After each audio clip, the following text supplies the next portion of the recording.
তৃতীয় লিঙ্গ কর্মীদের হাতে মার খেল রেল পুলিশ কর্মী। বিভিন্ন জায়গায় তৃতীয় লিঙ্গের কর্মীরা অভিযোগ করেন তারা বিভিন্ন জায়গায় ট্রেনের মধ্যে ঘুরে বেড়ান এবং হাত পেতে আর্থিক সাহায্য চান, যা পরম্পরা হয়ে আসছে কয়েকশো বছর ধরে, এবং হাততালি দিয়ে ভিক্ষা করে খায় তা সকলের জানা।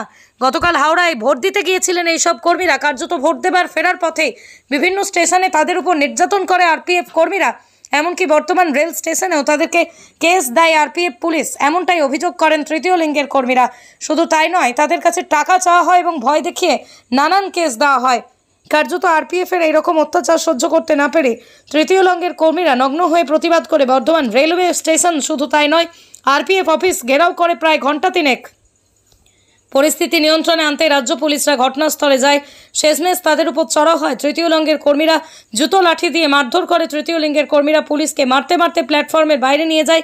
এই ঘটনার নিন্দার ঝড় গোটা পশ্চিমবঙ্গ জুড়ে। এই আন্দোলনকে করছেন করুণ, বিভক্ত না হওয়াটাই উচিত বলে মনে করেন তারা। কারণ বর্ধমান রেলওয়ে স্টেশনে প্রচুর মানুষের আনাগোনা থাকে। শিশু থেকে বয়স্ক, পুরুষ উভয় বর্ধমান রেলওয়ে স্টেশনে সব সময় দেখতে পাওয়া যায়।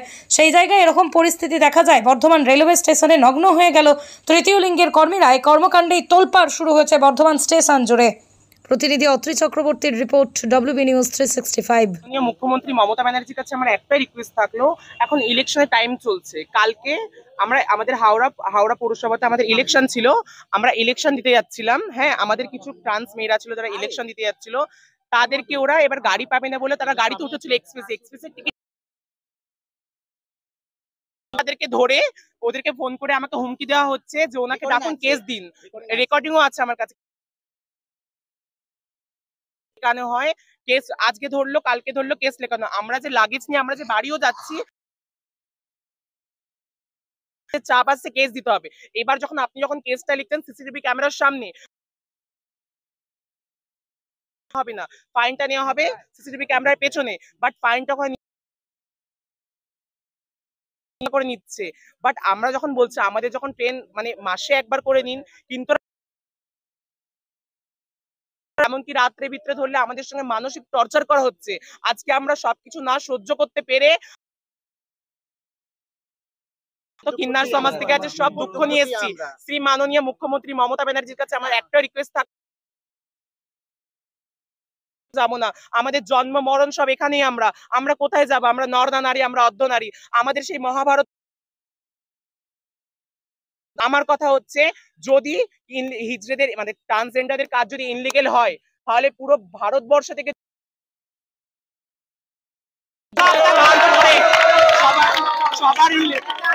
সবার ইনলিগেল কাজ বন্ধ করুন, সবার বন্ধ করুন। আমার নাম হচ্ছে পলক কিন্নার। ভিখারিদেরকে ভিক্ষা চাওয়ার বন্ধ করো।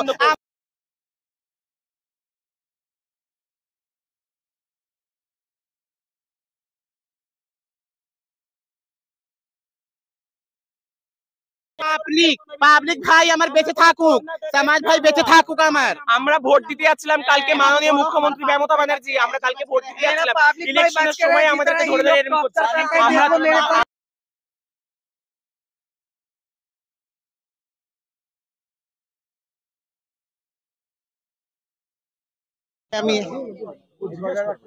আপনাদের কি সমস্যা? আমাদের সমস্যা হচ্ছে দাদা, দেখেন আমরা তো চেয়ে খাই, আমাদের মেয়েগুলো তো চেয়ে খায়। সব থেকে আগে তো আমি শুভযাত্রা জানাই মমতা ব্যানার্জিকে। দেখেন আপনার থাকলে তো আমাদের এত অসুবিধা হচ্ছে, আমাদের জন্য কিছু ভাবেন। কেন আমরা হচ্ছি নর না নারী? আমরা হচ্ছে সব থেকে বেকার কিন্নার হতে যাব। আমরা তো সমাজের মারা, আমরা তো সমাজের মারা, বাড়িতে মারা। তাহলে আমাদের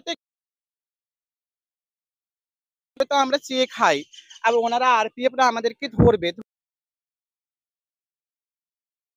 তারপরে আবার বলছে কি আমাদের 9টা অফিসার আছে, আমাদেরকে একটা করে বাইরে থেকে মিছে মিছে করে বলে কি আপনারা শোনেন না একটা কথা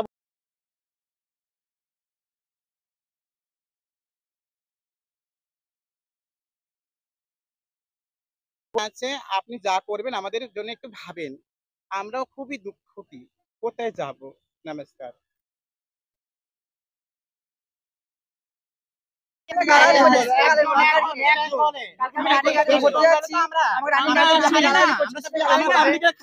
আমরা বাইরে দিয়ে তো কোনো বাংলাদেশ তার কাটা পার করে আসেনি, আমরা ইন্ডিয়া। আমাদেরকে নিয়ে গিয়ে মানসিক টর্চার করে, ওপর দিয়ে আবার গালাগালিও করে, নোংরা নোংরা ভাষায় ছিলাম। আমাকে ধরেছে, ধরে বলে কিসের ভোট তোমাদের?